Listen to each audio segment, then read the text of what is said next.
Hi, everybody. Welcome to 2023, Celebrate and Honor Black Women. We are on the first stop of Liberation Way with House of Revolution.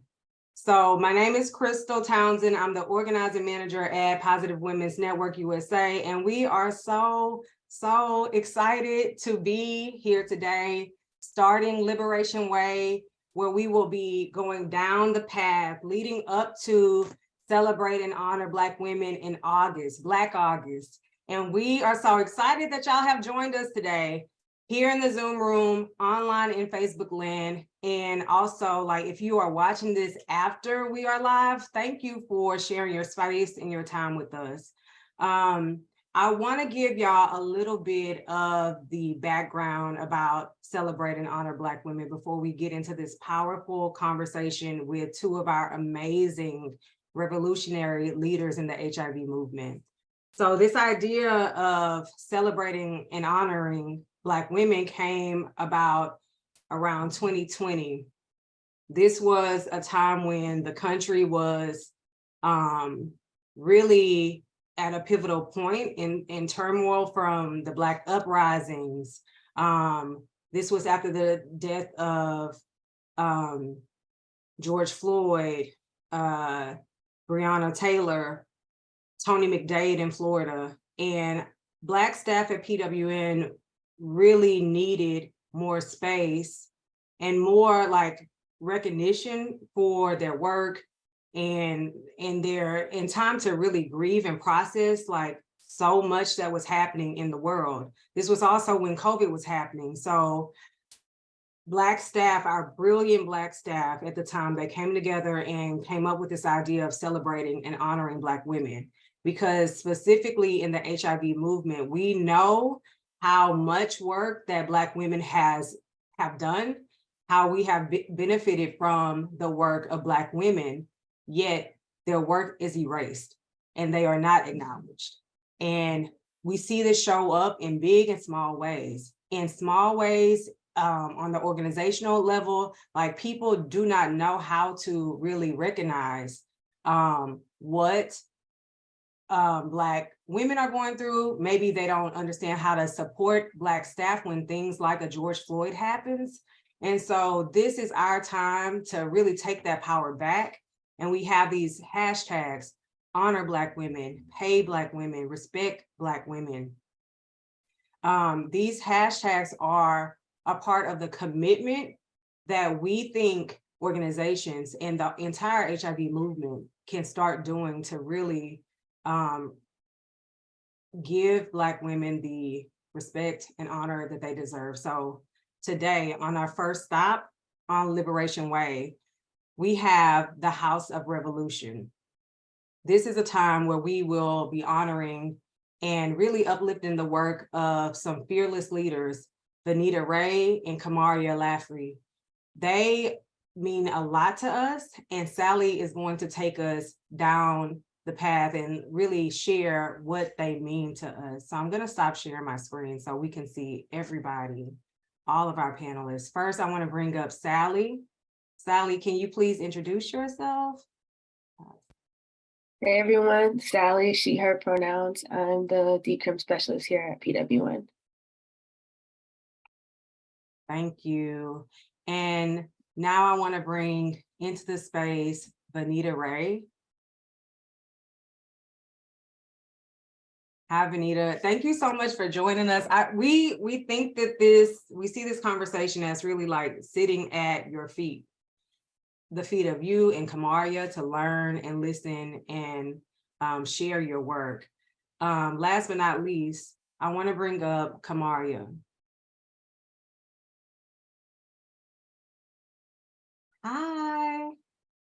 So this is going to be more of a conversation. Like I said, folks in the Zoom room will have an opportunity to really jump into the conversation, ask questions. Feel free to use the question feature in Zoom. You can always use the chat. We can see the chat, we can see the questions, but if we miss something, If someone from the tech team can just help get them into the Q&A, we can see your questions. Right now, I want to turn it over to Sallie so she can really start us off with something that Black staff came up with. And these are like a few words, a few offerings that we want to share to really let y'all know, Venita and Kamaria, what y'all mean to us. Thank you, Crystal. So yeah, like Crystal said, Black staff, we recognize the importance of giving folks their flowers. And that's one of the things I love most about CHBW is that we're intentional about giving folks their flowers. We think highly of our honorees and the ways that you all have been inspiring, kind, sweet, gentle, uplifting, and all around fierce presences in our life. Whether it be your words or your silent presence, your humility, the hugs and the laughs that we've shared, your generosity or your grace, we will not assume that you know it. Instead, we want to tell you. Black staff at PW1 have gathered some words for each of you, and I have the honor of giving you both your flowers from all of us. I also encourage our attendees to use the chat and let Kamaria and Venita know how you feel about them as well. So I guess I can start with myself. Kamaria, I am so inspired by you. Your fierce advocacy, especially as a Black woman, is something I aspire to every day. It is an honor to work beside you in this fight, and I'm grateful for all that you do for the HIV community. No matter how hard it gets, you keep on going, and I honor you for that. Venita, I know I can speak for everyone when I say this, but I'll speak for myself. I miss you. You are an amazing leader, and that is evident in how many people I have spoken to who credit you for getting them started in this movement. You were also an amazing leader for me because you saw me, you made sure I felt safe, and assured me that I was safe. You encouraged my Blackness at all times. You uplifted me, and you genuinely expressed to me that you were proud of me. I look forward to the amazing things you will continue to accomplish in your new journey, and I'm glad to have had the opportunity to be led and loved by you. Next, we have Elena. Kamaria is an amazing advocate and so vital to our movement. Although I've only been working with her for a little over a year now, I've watched her show up in every space that she has occupied and sent to those folks who are most directly impacted by HIV criminalization. She's a champion for Black women living with HIV, and it has been a real pleasure to witness her in this phase of her advocacy journey. She's a true visionary, and I can't wait to see what this next phase as the co-ED at Zero brings for her. Shout out to you, Kamaria. And for Venita from Elena, Venita Ray is a superstar. She has always been a champion for the Black staff at PWN and for Black people living with HIV in general. She was instrumental in the creation of CHBW and can never give her enough flowers for ushering us into this next phase of PWN, one where Black liberation and a commitment to anti-racist practices are at the forefront. Although she no longer serves as the co-ED at PWN, I know that her capacity for leadership is abundant, and I look forward to seeing what she does in the next phase of her advocacy journey. And then we have some words for Venita from Antoinette. Venita, the icon, a person or thing regarded as a representative symbol or as worthy of veneration. A person or thing widely admired, especially for having great influence or significance in a particular sphere. Thank you for being the icon in the life of many people, especially Black women living with HIV. You embody leadership in the personification of just being Venita. Your passion and dedication to the community has allowed so many people to break down barriers that have kept us oppressed. You guided the vibrational movement shift in how we show up and take up space as a dignified right. You normalized rest so that we can live to prioritize joy. You are iconic. And Crystal, if you want to read your sentiments, Yes, you're I here. love this. I'm already so inspired, but thank you, Sallie, for uplifting the Black staff's reflections and like our love notes to y'all. Kamaria, I remember the first time I knew about you was not in person. It was when I read your diary, your journaling leading up to your wedding. And I found this online. I don't know how I found it, but I thought it was so vulnerable and inspiring and so beautiful and humanizing. And then that made me curious about you. I was like, okay, who is this person? And then in Atlanta, we met for the first time in person at Organizing for Power through PWN. And you were so joyful and thoughtful and strategic in your thinking. And I remember we had a moment where we just was laughing. Okay. I don't know if you remember. I don't even remember why we were laughing, but I remember that moment. I remember the joy that you exude. And to me, what you mean to me and represent is what a visionary leader looks like. Someone who serves her community in many different ways. And you do it with so much grace and love and grace for yourself and for other people. So I see that. You show us what it looks like to usher people into this movement and to take them under your wings and to open your arms and open your heart. And we see you, I see you. And what you mean to me, to us, you are an example of how to love again and again and again and again. So that's what you mean to us. That's what you mean to me. And Venita, what you mean to me is so much. You are a courageous leader. And I say courageous, not fearful, because I know that what you do does not come without fear, but it comes from a place of intention and focus. So fear is not as much of an issue. You know what the intention is. You are fierce and powerful in the most at the core of what fierce means. Sometimes we throw around fear so much, but at the core of what fierce and power is, that is you. That's what you mean to us. It's like a lightning bolt. The way you show up, it gives us permission to show up just as who we are. No matter who we were before, in the past life, in this life, in the current life, in the future life, like this is what you mean to us. And to lead without apology for being demanding or intense, like you know exactly who you are. That means, that tells us that what we do matters and it impacts your life and your well-being. And we have a responsibility to show up like it matters.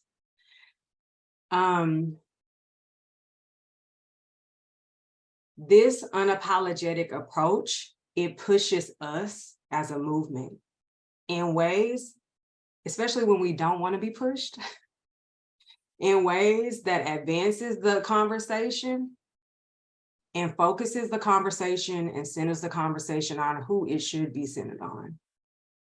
You are like, you are our grounding. Yeah.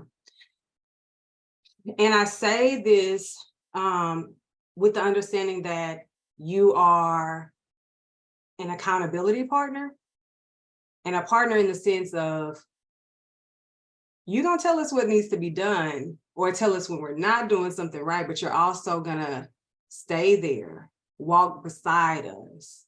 You will not do it all for us, but you will always be present. So we can win together, we can conquer together. And you do it, all of this, looking fly as hell, okay? You give us a look, you give us a lip. This is what you mean to us. So thank y'all for letting us do this. I think it was really important to share this with you. And I know Sallie and I thought it was really important for us to start off in that way.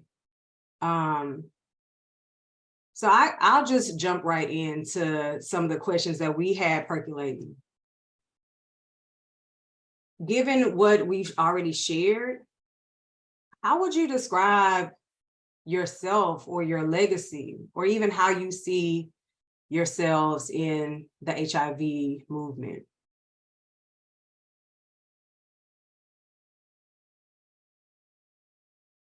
And anyone can start. Since it's a conversation, what we will do is, like, when I see you come off mute, I know that's your time to speak.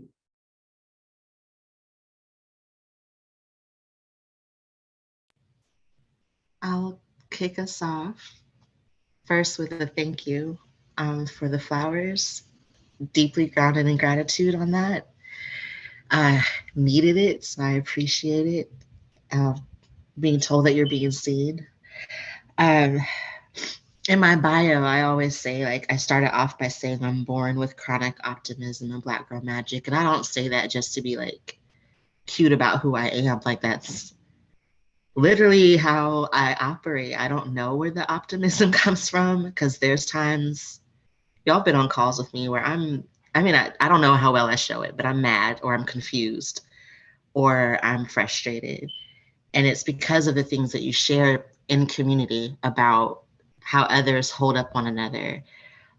I think that's what fuels the optimism. And the Black girl magic is just because I was born Black and ain't nothing I can do about it. And I'm happy that that's where I am. So in that comes the magic of living, even when the world keeps telling me I don't deserve it.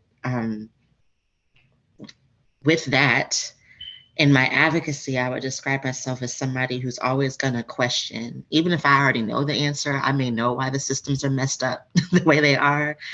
I want to ask the people that are at the table that's designing these systems that have us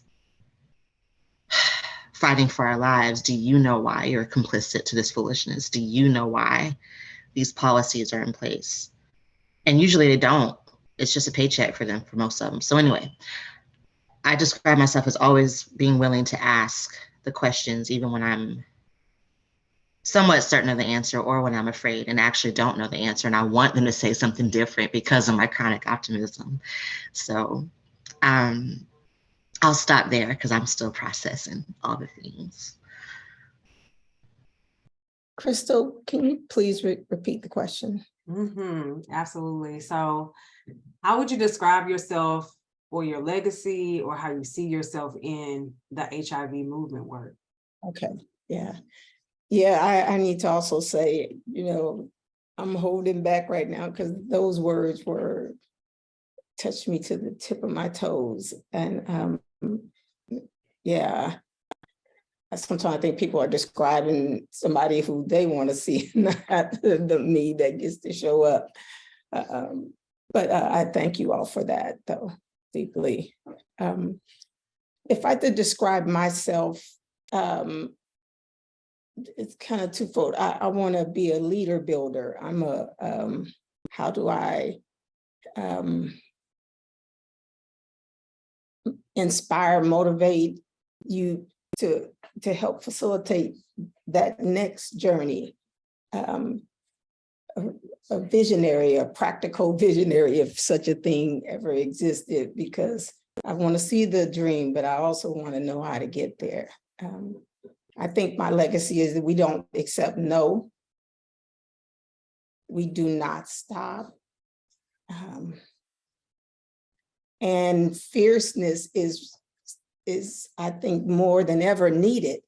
A little bit of boldness. I think I'm a person, someone described me, called me a fire starter. I like to kick other people's fires into gear, because I don't think what we're seeking is going to happen by being nice. I don't think I'll ever be described as, oh, she was so nice and quiet. It depends on the time they knew me in my life, maybe. But, there'll be, yeah, she spoke up, and, you have to decide how much you're willing to put on the line for speaking up, because it does come at a cost. But yeah, leader builder, a movement builder, and inspiring others to be bold. I love that.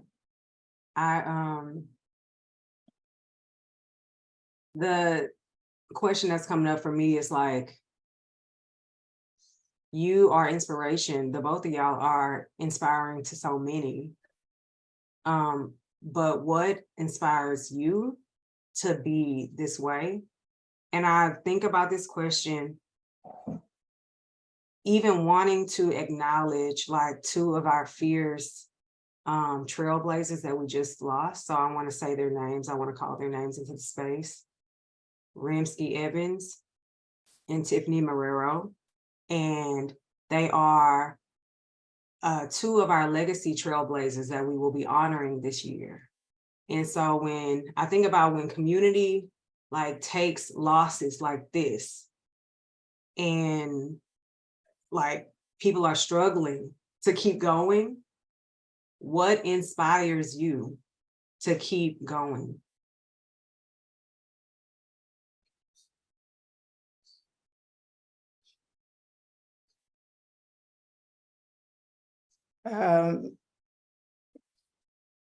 Saying those names was tough, you know, that they didn't get to live the life we're working for at all.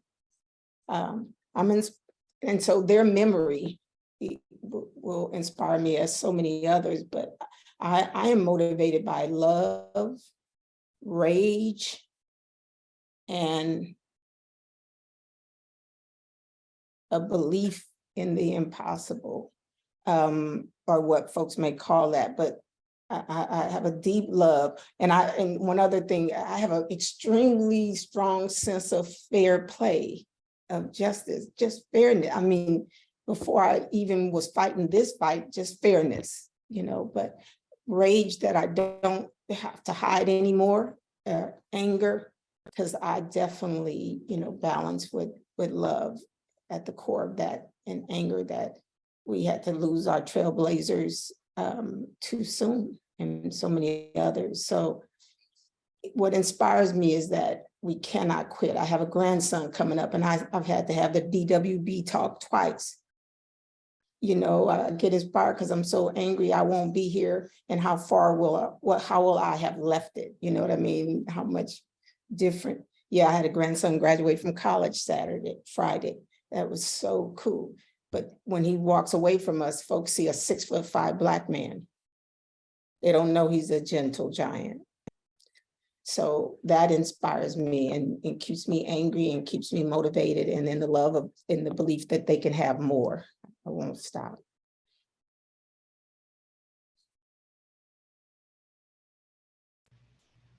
I was thinking about this question of all the questions the most, because sometimes people hear what inspires you and they usually go towards the positive things in life, or maybe even like the overcoming of the journey. They go to the outcome of someone else's journey. And for me, along the lines of what Venita's saying, it's the things that make me angry. It's the things that piss me off that inspire me. When I got diagnosed, it was finding out that no other Black women were talking about HIV. It was being around folks that were, and still are, not being truthful with family members because of stigma, and the nuances and multiple layers of the stigma. It's not just one thing or experience that contributes to that, but it's the ugly of the world that inspires me. It reminds me why I'm at these tables, why I'm up all night, why I can't sleep, why I don't spend time with my baby. When the ugly happens, I'm like, that's why I took another meeting instead of this. That's why I told my mom I'll have to meet you for dinner instead of lunch. And I'm not patting myself on the back for those navigating of scheduling my life. I'm just saying that that's what fuels me. If I only focused on the good, I could easily, as many others have, pat myself on the back and congratulate myself for a couple of things, a couple of meetings I'm a part of, and keep it moving. And not that those things aren't valuable or important, but I haven't seen, to use the word and theme of this event, I haven't seen the liberation yet. I haven't seen the freedom. For Black women in this movement, And I'm reminded of that in the last week of losing Tiffany and Rimsky. And I'm reminded of it, and I'm angry at myself and so many other aspects of their lives. And I'm gonna use that to fuel me. You know, I appreciate, Crystal, you playing the music you were playing. I haven't listened to that particular Beyonce and Kendrick song in a minute. And it gave me like and it reminded me of Tiff and Rimsky. The fierceness and being unapologetic and being loud and being having the audacity to exist in a world of stigma, having the fucking audacity to exist when the world tells you that your skin does not matter, that your voice in your life doesn't matter, but showing up anyway. That's when I see people doing that, that is also what inspires me. Because as Venita said, all of that comes with a cost. It's not like we woke up one day and we're like, I'm gonna lay my whole life on the line, put all my business out on Front Street just to make y'all entertained. That is not what most of us wake up and think. So that's what fuels me. Yeah. I also want to acknowledge, I can't talk with everyone in the chat, but that we do see what you're saying, and it's beautiful. I just want to acknowledge it and thank you. Thanks for sharing, Kamaria and Venita. Some common theme that came up for me just now was that love and rage thing, right? And I feel like the rage is toward the system and the love is for your people, your family, your friends, our community, Black women in general. And those two forces right there is nothing to, that's something to compete with right there. So something I want to kind of ask y'all is like that you both held leadership roles. Kamaria, you still do. And especially in the HIV movement. And I'm sure it hasn't come without some pushback or attacks. And we've been diving deeper into understanding anti-Blackness and ways to identify, disrupt, and dismantle it. What does anti-Blackness mean to y'all?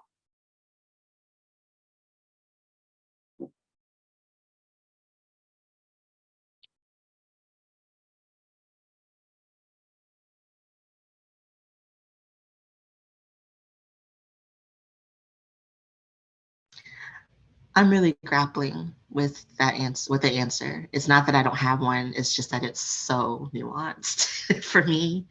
I'll try my best to be succinct, because the question is, what does anti-Blackness mean to me? And I think in all things, when you're trying to learn, sorry, I'm holding a lot of emotions. I didn't realize it, so I'm just gonna keep deep breathing, but I'm good. I gotta breathe. For me, when I had never heard the term anti-Black until I got into the HIV work. So I'll start with that. Been Black all my life and never heard that. And it was when I started hearing how it was used. And I want to say it was truly being at HINAC and being a part of Bully is when I started hearing it from my own people, like in a way that I could be like, oh. So what I did from that point, this is what it means to me. It's like first taking that step to, and this is just for me, I'm not saying that this is applied to the term in general, but for me, I had to step back and assess how was I complicit in any anti-Blackness from my own conditioning of how I was brought up, and unlearning that, and that's a journey, because that was a rude and harsh awakening that made some family gatherings really uncomfortable, because I started asking questions and pushing back on aunties and stuff. So it was taking that step first. And then it was recognizing how was it showing up in my advocacy, my leadership, and how was I complicit in any of that? And stepping back from that and making sure that I wasn't in alignment with the harmful and violent policies and ideas and beliefs that come from anti-Blackness, and it's not been an easy journey, and I'm gonna be real transparent and frank, and I say it with love, but being in an organization where I was the minority as a Black leader, it was hard to call it in and recognize it. And because I'm a woo nurturer, I want people comfortable and safe with me. And sometimes that comfort has to be disrupted. In order to challenge anti-Blackness, you have to be willing to make things and people uncomfortable. You have to be willing to shift and shake things up.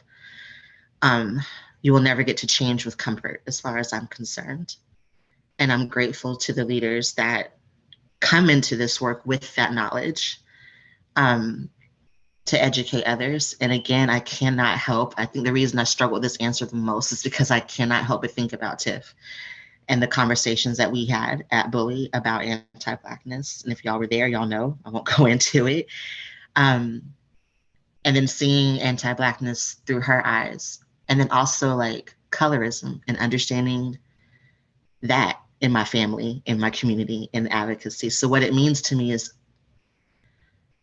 making sure that whenever we're trying to challenge the status quo or we're trying to challenge the systems, that you take a step back and ask yourself questions around, am I in alignment with anything that's happening that I'm trying to fight against? Because if you don't recognize that, you will find yourself wrapped up in head nodding with the people that are your oppressors. And that is a form of anti-Blackness as far as I'm concerned, and you can do it without even realizing it. So that's my response. Come on, Venita, drop the mic. No, I've been, when I read this, whoever wrote these questions, y'all was getting a little deep and intentional with these questions. I see a lot of Sallie up in these questions, and you know, the thing I remember anti-Blackness before I had different language or shared language, just like you, Kamaria. I'm still learning, evolving. I don't know all this, but I remember when I first had a realization of being Black, or kind of there, or when there was something wrong with the world, April 4th, 1968, when Martin Luther King was killed and being chased home, and growing up in Oakland in those 60s of Black Panther movement, and beginning to read to get away from the dysfunction around me. And for whatever reason, I got into slavery books. And so I became this angry little militant whose mother then moved us to San Diego, and they had white people who talked back to you. In the other world, everybody around me was Black, except for some of my mom's best friends. But it didn't stand out until I heard about Martin Luther King and started seeing this other stuff. And so I've been I got radicalized into this thinking a long time ago. I didn't know the language of anti-Blackness. All I knew is these people were out to kill us. And every book I read said that. And why are we pretending? And then you have to pretend to get along. So you drop this because you're trying to survive. And you can say that stuff, but you can't do anything.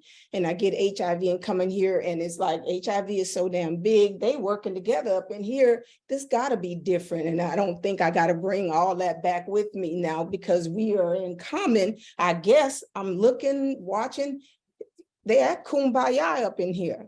And the more I saw, the more the language I heard around Black people with this, but yet we never mentioned race. I became very conscious of anti-Blackness, and getting with some folks who were beginning to do it too, or had been doing it, showed me. And it fed my spirit so instantly, because everything about our history shows that anything Black is negative. I don't even like terms, Black sheep of the family. Any of the terms that there's a negative association with Black. We see it in the Senate, we see. So it just expanded my view as I began to have some different language for what I already sensed and knew. And then in here, as we get louder, it's like, can we really fight for only HIV without fighting for Blackness, when that intersection is why we rolling up in here in the first place? And then you look around the movement, and even though it's primarily Black folks, we don't run many of the organizations. I mean, so you see it everywhere in the funding, in the language, in the terminology, in, you know, we refer to it with criminal terms of adherence, compliance, fall out of care. Anybody else don't go to the doctor, they don't have them labels. So I kind of evolved in the movement when I got in here and I tried to say the same things everybody else was saying and they just didn't fit. And in 2016, I said, nah, I can't talk that way. Something is different. And it opened my thinking, and I began to see the anti-Blackness, because if people were making those decisions and they didn't look like me, that decision probably didn't benefit me. So because we weren't in those decision-making places, just like everywhere else. So anyway, it shows up everywhere. It shows up when folks do negative stuff to Black folks, and even our allies sit there at the table and say nothing. Who speaks in my absence? I mean, it shows up all the time that we're the ones that have to trump this horn when we have allies that aren't trumping it for us. Or if they are, they're trumping it amongst their own, which we should do, but I need somebody in the front as well. So I'll stop there, but we see it everywhere, all around us. Who's making those decisions? Who's at the top? That is just everywhere.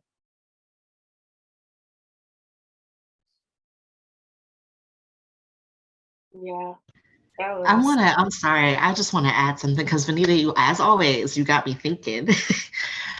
When you talk about, I think it's specifically about organizations, and when you look at who's at the top or who's in leadership or who gets to make those decisions that allocate funding and different things to programs, and you and I have talked about this in many spaces, but I just start thinking about the hashtags that y'all are using for this event about, you know, pay Black women, trust Black women, celebrate Black women.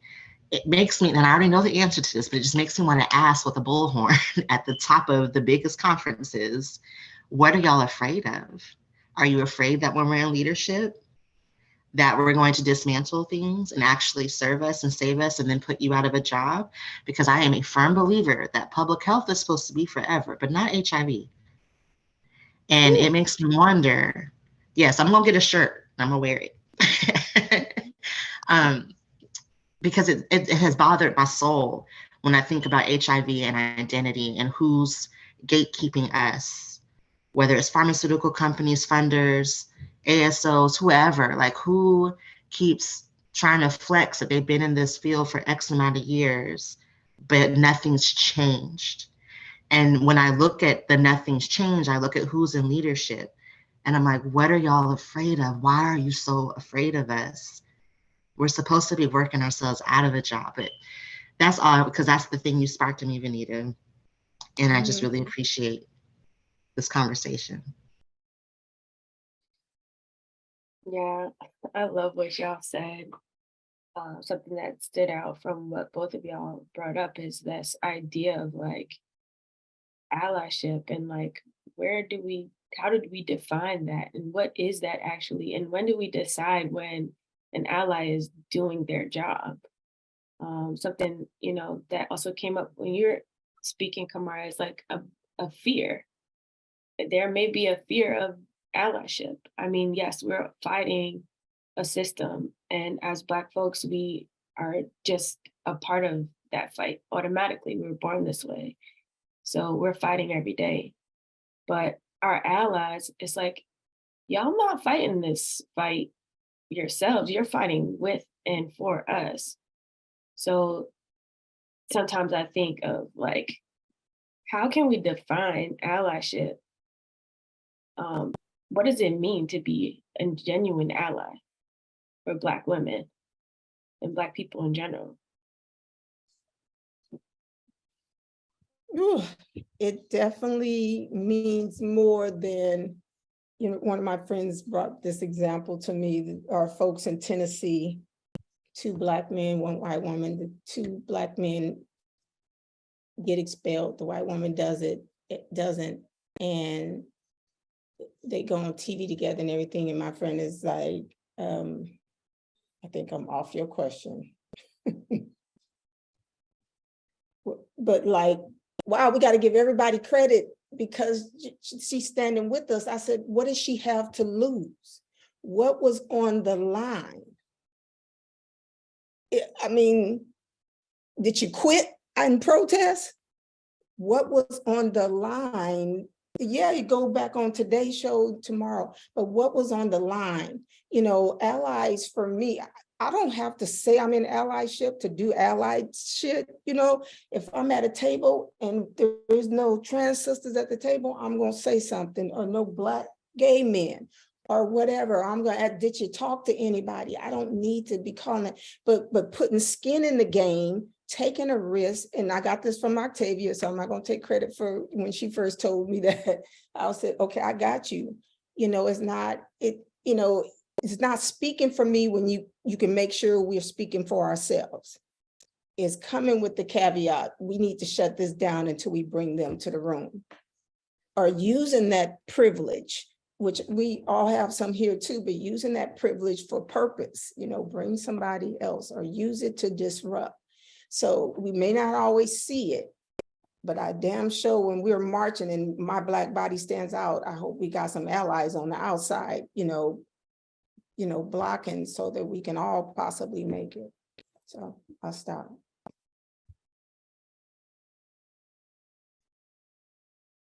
But if you ain't asked me, don't talk about me. If we're not at the table, you shouldn't be talking about this conversation. Go ahead, I'm done now. You're never done, Venita. But I'm thinking the same thing. It's about the leveraging of your privilege. For me, I have to see that you actually took a risk to be a quote unquote ally, and that you don't wake up one morning after you read a couple books and came to this webinar and call yourself an ally. That's not it either. There's a lot of internal work that needs to be done. We're usually the people, we should be the ones calling you an ally instead of you calling yourself one. I'm sorry, go ahead. No, because that's how I learned what an ally was, in unlearning my Christian belief background foolishness, the parts that are foolish for me, and being an accomplice or an ally in the LGBT community, understanding what that meant and not calling it myself, but letting other people tell me. And still like minding my business what I'm supposed to, like not being performative, not taking up spaces that don't belong to me. And I see that happen quite often, is once someone considers themselves an ally, they kind of get this energy of patting themselves on the back, and then they end up, I think I even saw this in Sallie's question, they end up co-opting spaces that are supposed to be for Black women. If we're talking about marginalized communities, a white woman shouldn't be leading that conversation. She should be helping usher in and building up spaces for Black leaders, leveraging her privilege and going to her cousins, her white folks, and be like, hey, we have this funding over here. Why don't we, help develop programs, or just give it to them and let them figure out what they want to do. Like, just give me the money. I know what to do with it. So I'm just in strong head nod agreement with Venita about allyship. It's something that there has to be, I don't know if it's gonna land right with some folks, but there has to be, in my mind, there needs to be a lot of discomfort for you to be an ally. Because you have to be willing to challenge your own relationships that have access to power, influence, and privilege to be able to help those that you say you're an ally for. So, Crystal, you talked about the whole COVID, shelter in place, George Floyd, Breonna Taylor, Ahmaud Arbery, Tony McDade. When all that was happening, I remember being a part of calls, and I won't name the space I was in, but it was business as usual. And I'm like, we are in the middle of a freaking pandemic and an epidemic, and I've been Black all my life, but now suddenly the spotlight is on my skin, and you want me to show up and give a statement for your campaign. No, thank you. I'm gonna go get in the bed.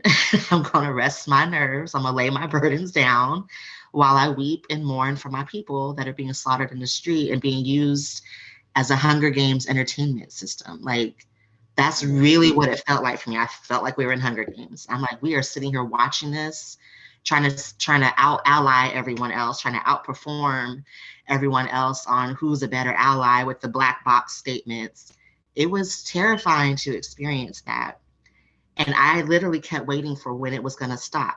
And people were just going to be like, well, it's the Zoom life now. This is what we, and so y'all know, y'all lived it. So many things kept happening.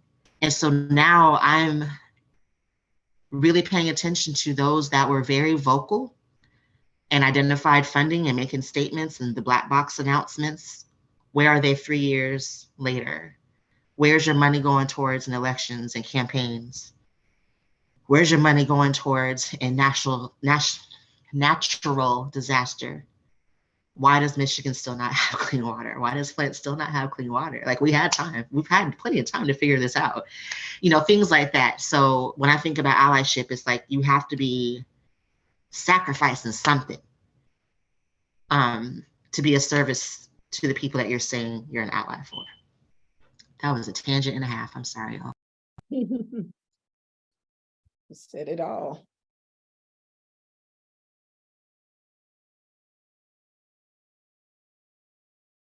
Sallie, you want me to jump in? Because I have some follow-ups. Yeah, jump on in. Okay. There's a lot happening in the chat. I don't know if we'll get to acknowledge a lot of it, but I want to keep on this question of like anti-Blackness, how it shows up, how you can be an ally. And what I'm thinking about is like some organizations or some people, partners, whoever they are, who are seeing themselves as allies, but don't always meet the mark. Or I also think about another one of our honorees who wasn't able to be a part of this conversation today, but Rania Copeland, who was the president of a Black-led organization, Black AIDS Institute, and how that is an example of how anti-Blackness also shows up in Black people, in the Black organizations. We've talked about y'all's roles within your own organizations. I'm sure you can name many personal examples of how you have personally experienced anti-Blackness. But for a second, I want us to really dive deeper into like your experiences with anti-Blackness, specifically like in the HIV movement spaces, and I'm thinking about how some people who are leading the conversation or should be leading a conversation can get it wrong or have harmed you, or have how you've seen it harm other people. So I'll repeat this question again, like, can you share with us some of your own experiences with anti-Blackness, especially in the HIV movement space? So there are a few that I get to see regularly, between questioning your ability to do a job or questioning your role in a job, but actually agreeing to accept a position at an organization in the South that's always been white-led, and having this strong conversation that by me coming, and I would take a risk, but we got to bring some racial justice to the work and blah, blah, blah. And this person agreed. And I thought, oh, we really gonna do some good work, right? Well, 3 months later, I had to face an awful truth that I could no longer stay there because of the anti-Blackness that was being directed at me, because Black people may come to me and not them, and they don't trust me. And I mean, it was like unreal in 2018 to experience that, especially as vocal as I am about these kinds of issues, and to actually experience it with a white person who had done a good job in a role, but needed to recognize that an organization that is representing the South, where the majority of us look like me probably needs to be run by somebody like that, and agreed and all that, but that white fright, that fragility showed up quickly, between ranting and raving at me to disparaging the other staff. And, you know, I labeled the place a plantation. And that was 2018. And out of that pain, and it was, and even though you might say, well, didn't you just cuss them out? That still gnaws at your sense of self when someone is demeaning you in that way. And people came to support me, in Black South Rising, which is an organization in the South for Black leadership, grew out of that because of that horrible experience. And there are others, but I'll stop with that one. And that plantation today has gotten shaken up, and it's no longer looks the way it looked, and it's doing some different stuff. So sometimes, like, that's why I say this price that you may have to pay, we all need to acknowledge. But that was anti-Blackness, because there are things I was being accused of I hadn't been there long enough to do, and wasn't even going on. My authority was being undermined with my own staff. It was pretty bad. It was very painful, as a matter of fact. Thank you so much for sharing that. This is the first time I think I've ever shared that openly, even though I just didn't mention no names. If I have, I've shared a little bit about it once or twice, but I've never shared that. And there are others. So people want to believe we're in a harm-free movement. We are not.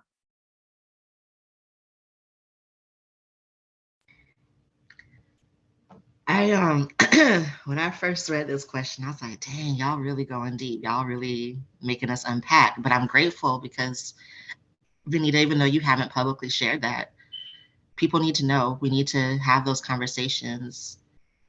Names don't have to be shared. You don't need to know specifics, but we need to know what's happening. Oh boy, for me, I don't know if this is like a inverse of experiencing it in such a way that was like, I got to get up out the space. But it was the day I realized how I've been tokenized in a lot of spaces, because I recognized, because of my conditioning, of my upbringing, of I had to dress, speak, and act a certain way to be accepted and valued in spaces, that became a part of my identity. And a part of that made white folks very comfortable to be around the well-spoken, kind Black girl, to the point where someone literally, I get off stage speaking at an event, they patted me on the head and said, I spoke so well. And y'all all know what the comma, rest of that sentence is. And I'm sorry, they did not pat me on the head. They touched me here. It was like a pat on the shoulder, but it felt very much like good girl. So Venita, when you bring up the plantation experience, all of that hit in that moment of like, how do I really went through this identity crisis of like, what parts of me do I have to change where folks will stop doing this? And I still struggle with it, but also I'm coming into being comfortable and knowing who I am, and that other people don't get to tell me who I am. And that's what helps me recognize it and let folks know. In my, I think Antoinette said this in the chat, my soft, gentle way of dissing people. I have ways of letting folks know you got the wrong one. I will still smile in your face, but it is not because I'm happy with what you said. There's a lot going on behind my smile, a lot. So the anti-Blackness for me, experiencing it was also recognizing, as I said earlier, like what part of me is not making like I'm the cause of it, but helping so-called allies not see that you're really not an ally. Like you just picked the what you perceive as the least threat and tried to prop them up. And I see it not just happening to me, I've seen it happen to a lot of other folks, a lot of other Black folks, especially our sisters in this movement. And I really want to challenge y'all to really take a look and love yourself. Not that you don't now, but love yourself enough to be able to walk away from relationships that you think are bringing you something that probably isn't serving you. And I had to do that. And the price you talk about, Venita, is the price we individually pay usually ends up paving the way for somebody else. As you mentioned, you leaving that organization probably shook up some stuff and it made people look at like, no, we need to revamp and be intentional, not performative. So that's just, I want to say that's the most, what's the word I'm looking for me, was one of the most critical anti-Black moments. Of it was like this two trains colliding in my life, of me recognizing, oh, I've been like in this, I've been on the plantation, not even recognizing it, nodding and shucking and jiving. and this other train coming at me saying, no more. These are not your friends. These are not your allies. These are folks that are treating you like a little rag doll. And being able to walk away from that space in particular. So yeah, I got to breathe through that one. That one was hard because I hate thinking about that, but I'm actually grateful it happened. I really am, because I don't think I would have. Being uncomfortable with things that happen helped me learn. Like the minute I'm uncomfortable, I'm trying to assess, like, why is my body reacting like this? Why am I angry or whatever I'm feeling? And when I start answering those questions and I start realizing, like, okay, this is what I need to do about it. So I'm grateful it happened. So if I see it happening to someone else, I could like pull them to the side and love on them and ask them if they recognize what it is. And some people might be cool with it. They may be like, yeah, I'm playing the game. And then you just let that go. But ooh, that's a heavy one, man. We having drinks after this? It's funny. I remember working for a big organization, and when I start trying to tell them that systemic racism was at the root cause of HIV, I probably said that 200 times in my time there, because I'll keep getting asked, so why is it again? Well, can we go look at the clinic? Who are all them people? What they look like? But if I had to say that so many times, and so I want someone else who's not Black to sit in the room too and say, why? Why aren't we dealing more in the race? Why are only white people making decisions? Why do we accept the data like that? Why, we all need to ask why, because it's inhumane not to, whether it's about immigrants, whether it's about whoever, we must act why and not accept it as having to be that way. And for us, we always have to risk being uninvited to the table in subtle ways, and that's, and like Kamaria said, we all need to be a little uncomfortable, because Black folks don't like to talk about race in front of white people, because we're always making allowances for fragility and trying to make everything okay. And then white folks don't want to talk about with us either, but as a result, we have moved nowhere. And so we all got to get a little bit uncomfortable. I agree. I'm so happy, like my heart is literally excited that y'all are bringing this up, because a part of like the second part of this conversation is to have those conversations. Like, we must be honest about it. Something that I have seen, even Venita, you talking about like spaces created for Black leadership to be nurtured. We have seen movements, things created by Black folks for all of the reasons that you listed, even thinking about reproductive justice. Like, that was created by Black women. And now what we're seeing, just as an example, we're seeing the conversation around reproductive justice, in my opinion, be limited to just abortion access. In a lot of ways, it's just a limited understanding and analysis of what reproductive justice is. And for Black women, we know the reality. We know that it's layered. We know that at the core, we want to be able to choose and have the things that we need to take care of our families and for our families to be safe. But safety looks so many different ways when you have police killing our children in the street, vigilantes opening up their door, shooting our children in the head. Like, this is also reproductive justice. And we see some of the movement spaces created for Black folks co-opted. So the question to y'all is, how, I think we already talked about the thin line between allyship and co-opting when it comes to like commitments organizations can make. But I think my question is, like, in real time, how can we get organizations to make stronger commitments to us as Black folks? What does that look like? What are some examples of like how that can look? How can organizations show stronger commitments to Black people?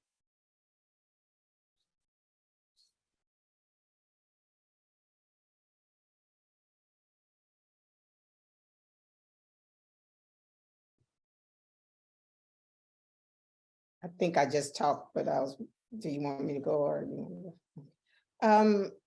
How can it be interrupted in real time and what can organizations do? So, that we got to start calling it, folks. I remember I went to New Orleans to talk about racism to these grantees, and the Black run organizations start challenging me why they were Black run, so they couldn't, this didn't apply to them. And I had to show them even how it still did, because they are trying to keep their doors open. Nowhere in any mission, service, description, or vision is racial justice, liberation, nothing. Secondly, they're trying to keep their doors open, so they're using the vernacular of their peers. They're calling us MSM, they're using the code, they're doing it all because they're playing the game so that they can do what they do. And I think it's, we know at the root of power is money, power. How do we show collective power to stop that, so that we educate them? And I had to go to dinner with them, and at the end of the day, they went, okay, we see what you're saying. Maybe they'll change, but I think we need to call it when we see it. And there's different ways to call in or to call out. I mean, they don't have to all be the same, and you can't fight all the time, but we must stop it when we hear it. Because if we, and if we're changing, we need to, if you have some leverage, as a constituency or whatever, how do we infiltrate? I have no problem with infiltrating and maybe exerting pressure there, getting on the boards of these organizations, demanding that community advisory boards be real, kick the staff out. We don't have to do community advisory boards the way they say it. They need us. We don't really need them for those things. And how can we, if all we're getting is a gift card and a lunch, and I ain't knocking nobody's reason for being there for that, but we must demand more. So I think stopping it when we see it, calling it, I think, and again, people got to be ready to pay the price or whatever that means. When you talk about Rania, back when that happened, we have some layers of anti-Blackness or acceptance stuff in our own community that nobody wanted to speak out against a Black organization. White folks did some, and really Black folks didn't like that, even if they were telling the truth. But we have to do better with holding them accountable. Black South Rising, one of our main tenets is accountability. And so when they're not, we're sitting there acquiescence at Ryan White planning councils, at CPGs, everywhere, to the norm and the status quo, and not believing that we have power. And we do. We have individual and collective, and especially you're someone sitting there living with HIV. you could get on social media and I need y'all. Here's the number, call it. We plug up lines for days. So I think those are some ways organizations, we need to be holding them accountable. If you are a community-based organization, who are you accountable to? Who do you answer to? If you can't say anybody and how you do that, then do something about that. You need to be accountable to the people you serve.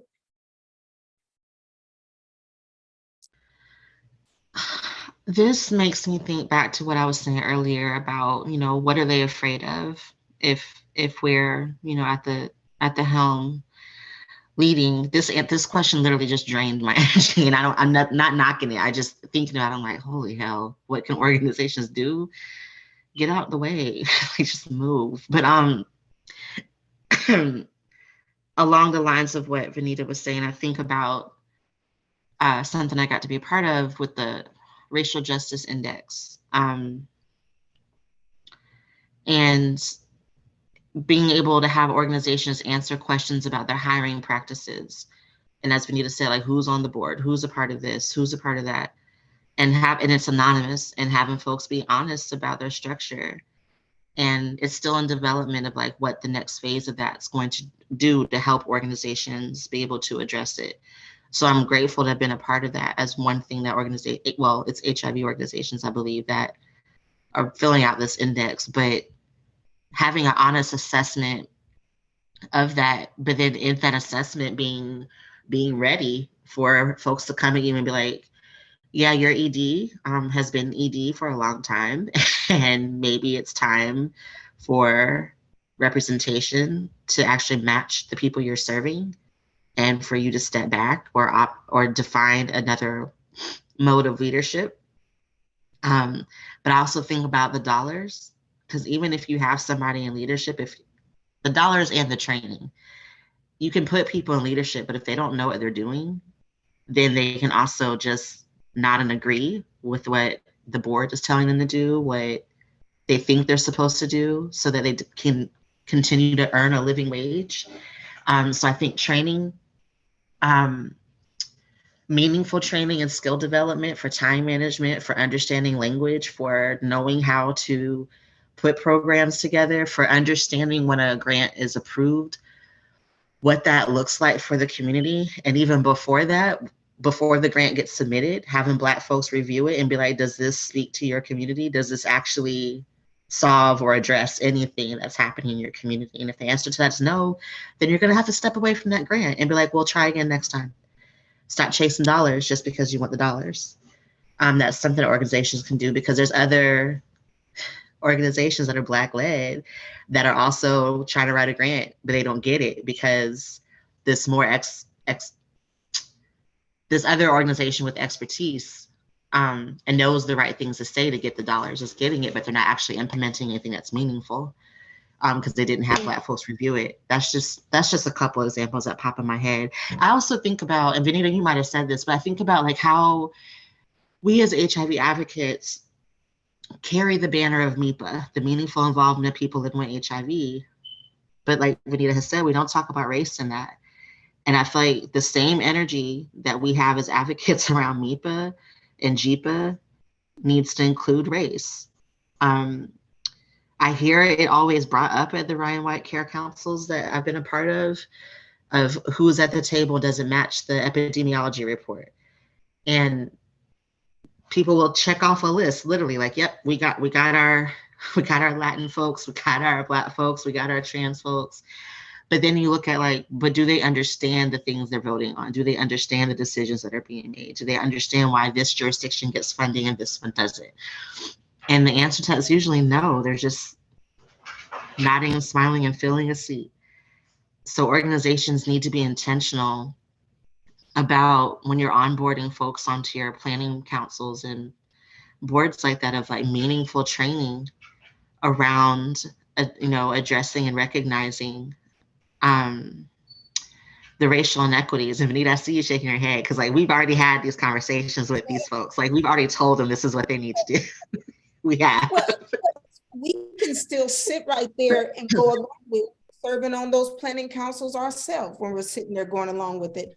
And then I wanted to give y'all an example. So like Kamaria just talked to y'all about that committee she was on. Another way we get involved, I happened to be sitting on the PPC. They were asking for volunteers for that committee. They want about 6 or 7 people. I appointed 5 of them. Nobody else wanted to appoint people. I put Kamaria's name in, so many others. This is what you'll never hear me talk about, because you got to, you know, I stacked as many people as I could on there because no one else took advantage of that. The same Racial Justice Index Committee that she says she served on, you know how long it's taken to get there? Me and Arnita introduced that to the PPC in 2017. In November of 2017, they've had to fumble, fart, fall, everything else to get 20. And the only reason why it even moved now to this point is because of 2020 and George Floyd. But it's just, that's how we shift. And now we have a racial justice group with one of the highest, one of the pay to play tables in the policy world in HIV. So it's just, you gotta expand your influence, and you gotta do that stuff that don't sound like a lot, but having 5 people on that committee that's getting ready to help design a tool that now all the HIV organizations, at least 60 of them, are agreeing to do. And now we're having to fight for them to make those results transparent, because now folks don't want their stuff out. So now the fight ain't over. But I just wanted to just show those are examples of how we disrupt, and you don't even see them or know them, but they're still, you got to be doing the inside and the outside game at all times. That's real. I feel like I want to bring us back to the beginning, right? First question we asked y'all was, what does anti-Blackness mean to you? I'm going to give y'all a definition that we found on anti-Blackness, and I want to hear y'all's thoughts about it, and then I'm going to ask you a follow-up question to that. This is the definition. The policies and practices designed to uphold white supremacy are the same policies and practices that harm Black people and communities. The aim of theorizing anti-Blackness is not to offer solutions to racial inequality, but to come to a deeper understanding of the Black condition within a context of utter contempt for and acceptance of violence against the Black. Anti-Blackness lives in values and beliefs that can render Black bodies disposable, resulting in, among other things, the over-surveillance, over-policing, and under-protection of Black people in American society. This inability to recognize Black humanity is, in part, what maintains white supremacy. I want to hear y'all's thoughts on that definition. And I also want to give y'all an opportunity to tell us, you know, living in this society of that's ingrained in anti-Blackness, how are you centering joy in your life? And what does rest look like for you? So on one part, how do you feel about that definition? How that definition make you feel? And then how do you recover from that feeling, knowing, hearing how it sounds in the definition and knowing that that's what you have been experiencing? How do you center joy in your life?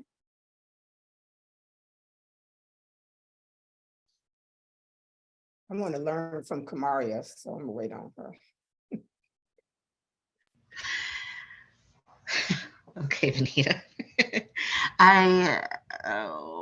That definition resonated because it's accurate. As much as it pisses me off, it's accurate. But my chronic optimism, here we go. I hear it, and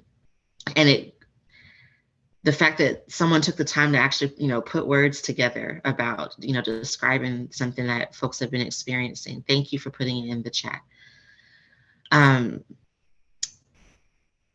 Actually, give me a second, because there was a part you said and I meant to write it down.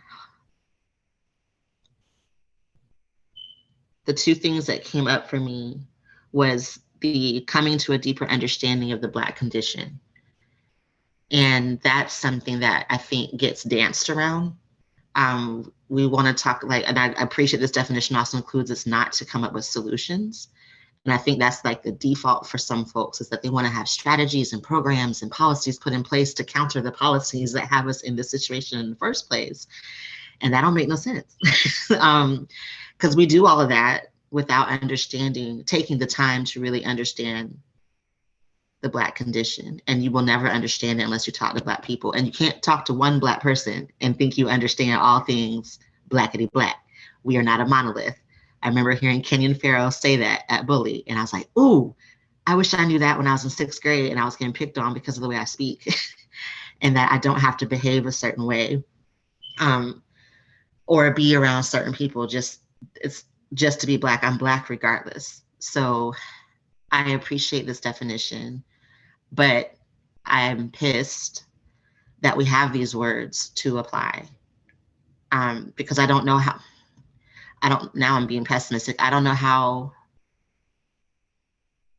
know when this definition was crafted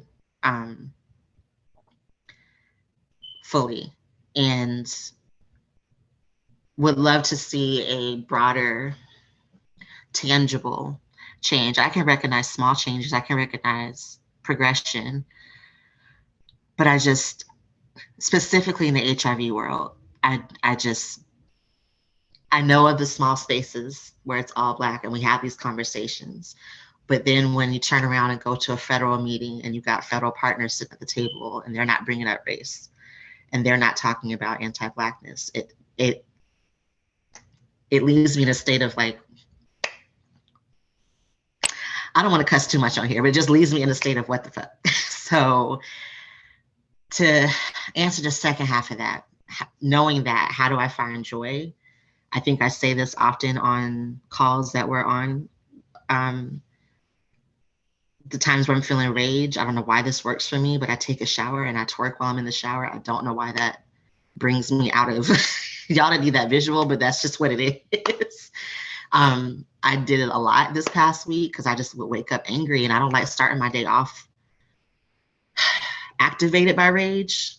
Usually I grow into it, but lately the past few days I've been activated out of the bed because of a dream I'm having. And I just wake up pissed and I'm like, let me go ground myself, because I mean, my yard's not set up for me to run around and stand in the backyard naked. So I take a shower. But I'm learning different practices of like really centering myself and tapping into my 5 senses. I have become a full-on plant mom. I have the background on now, so y'all can't see them. I had a naming ceremony for all my plants. I have 14 of them, all my babies. And one I could not name for the life of me. It was an orchid, because I didn't know if I wanted to keep her because she wasn't blooming. And I haven't shared this with anybody except the person who was standing here when it happened, and she's not in the community, but the weekend that Tiff passed, the orchid bloomed. And every time I look at it, she's still blooming. Like, I'm just like, okay, hey sis. So of course I named her Tiff.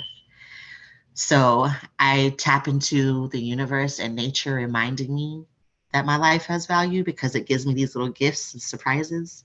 And that's how I stay anchored in joy. That's how I'm able to show up on calls, even when I really want to cuss everybody out. I love y'all, but I'm like, I'm tired of looking at y'all. Like, I'm so sick of looking at these documents and these calls and these strategies. Like, I just want to be in the bed. So that's how I find my joy. I try to take my anger and channel it into what is around me. I feel like we all have the tools that we need that are around us. Our breath, literally our breath. That's why I've been breathing through this whole call, like hard. I see you, Deidre. Thank you. It's just, you have the tools. Like, there's not, some people feel like they have to go out and search for something to have joy. It's around you. And I know some folks, not everybody has, I'll say I have privilege in that, because not everybody has an environment they live in that does cultivate joy for them. So you do have to seek it. But what I'm saying is, it doesn't have to cost you dollars to find it. So that's my answer.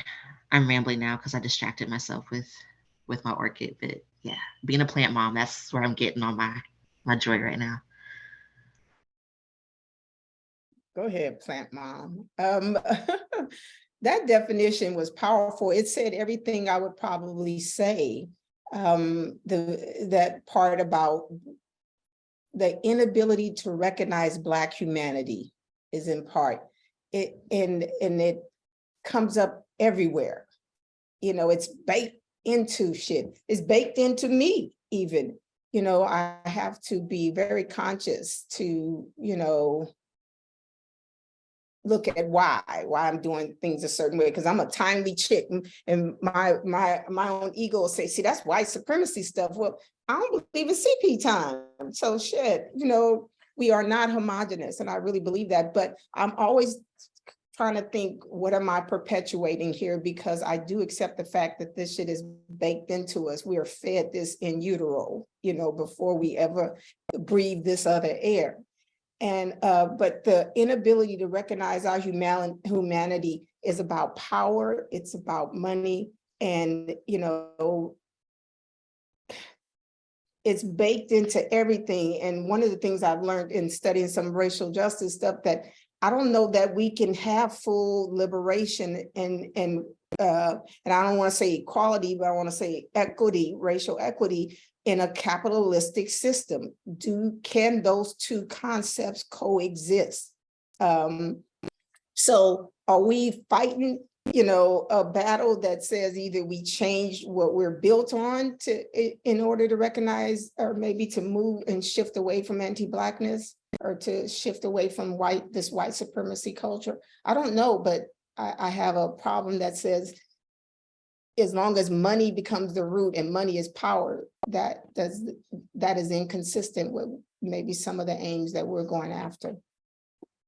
But my joy comes in a lot of ways. I've gotten away from it because I get so caught up and I'm intense, and like y'all said, I make no apologies, but I also have to remember balance. And you know, for me, watching mindless TV, it could be walking. Right now I'm on a sandalwood kick. I'm really very much into aromatherapy. So sandalwood has been on my yoga mat, doesn't change. I have all these plants, and I have transplanted probably 4 of them in the last couple of days. And you know, family, what's real, right? I'll have Sire on Saturday. You know, I'm the knock 'em out auntie. I take my auntie role serious. And so it's those kind of things, but I have to be reminded of it sometime. And now I got everybody watching me. Hey, are you on track still? You know, because I got all these eyes. I want to cuss everybody out, but I've asked people to tell me. And I got this shit still, you know, because they are being a little too nosy right now. But love brings me joy. It's something the world can't take. So go ahead, y'all. It doesn't depend on whether another Black man or woman was beat down last night.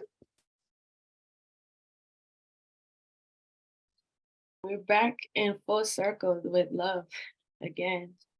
Love inspires y'all, and love brings y'all joy. And something y'all have in common is your plant parent life. So that's cool. I'm sitting here looking at them all right now.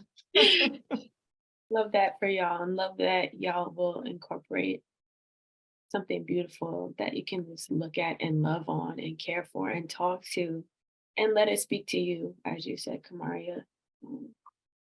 Let them plants speak to you. So thank y'all for engaging in this conversation with us. We do have one question from the chat that we want to present to y'all. Someone anonymous just asked, what advice would you give to emerging leadership intent on addressing ways to engage Black women living with HIV when they don't necessarily make a space? And how important is buy-in from staff and board members? That first half of that question, can you read it? I think I have a response, but can you just read it again? But what advice would you give to emerging leadership intent on addressing ways to engage Black women living with HIV?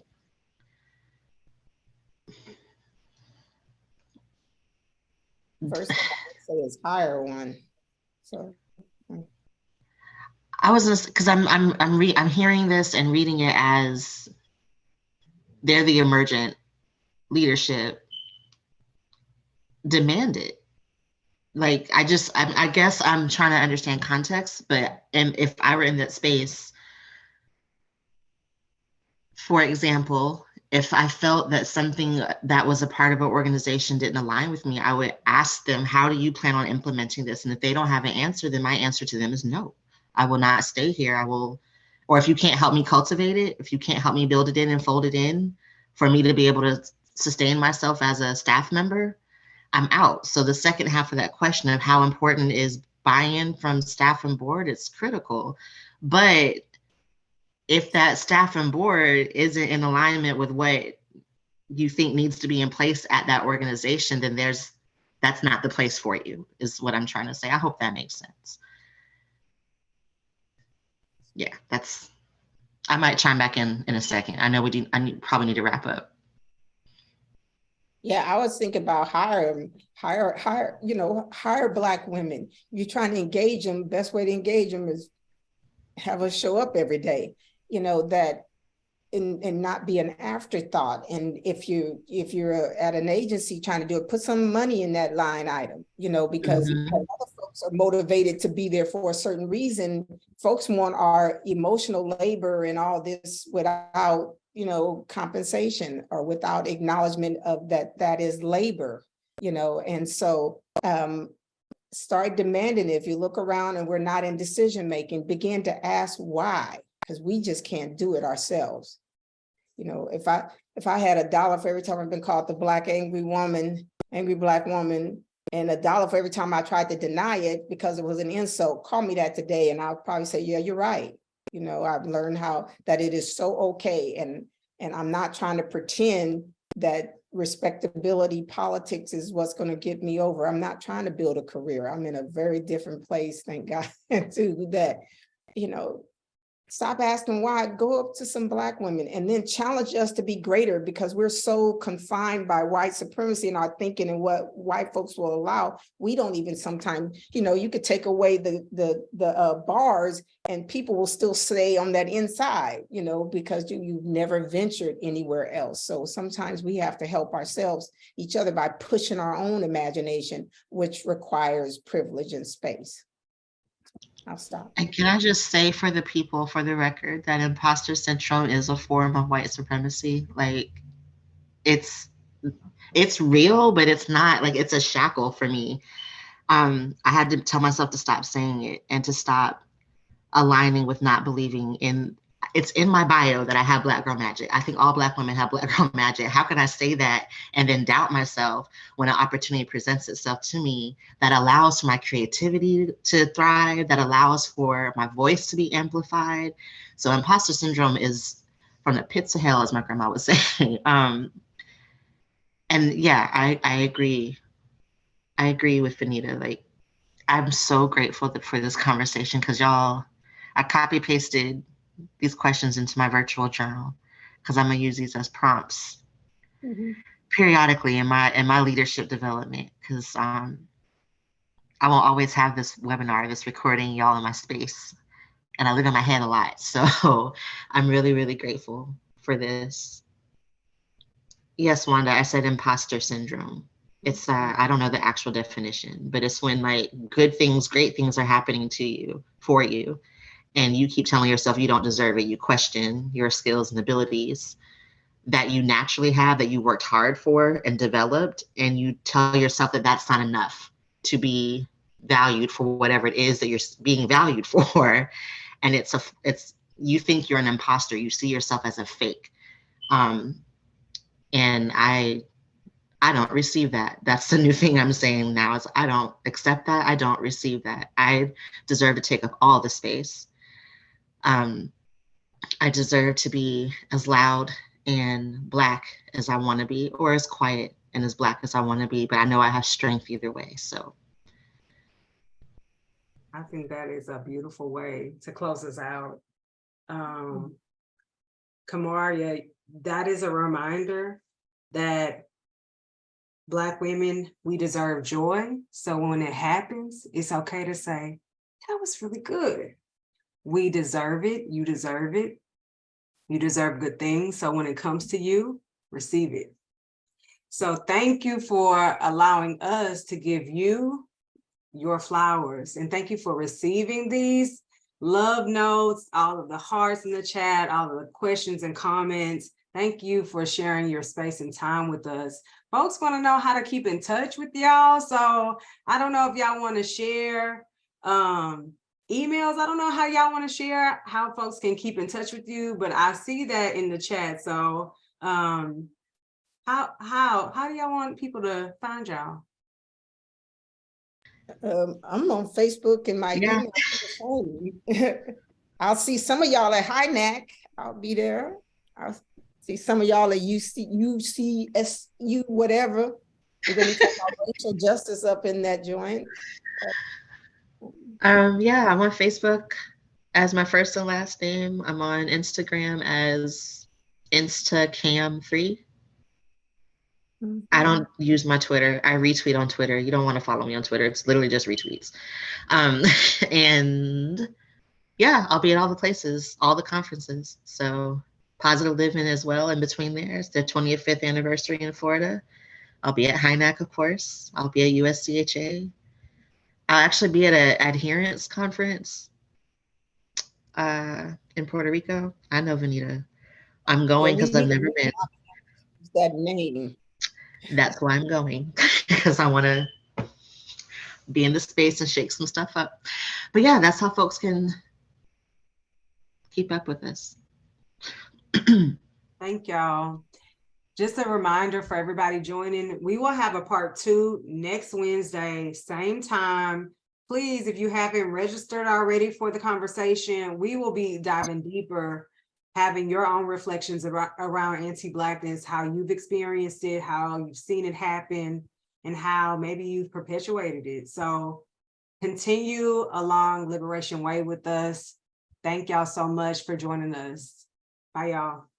Great job, staff. Black staff, y'all getting off. Very proud of y'all. Look at your legacy, Venita. Hey, look at you, Venita. Y'all don't need me. Y'all doing the damn thing. So I'm gonna go over here now. Over there. Thank y'all for this. This was awesome. Thank you so much. Yeah. Honor to honor y'all. Had me crying at the top of the hour.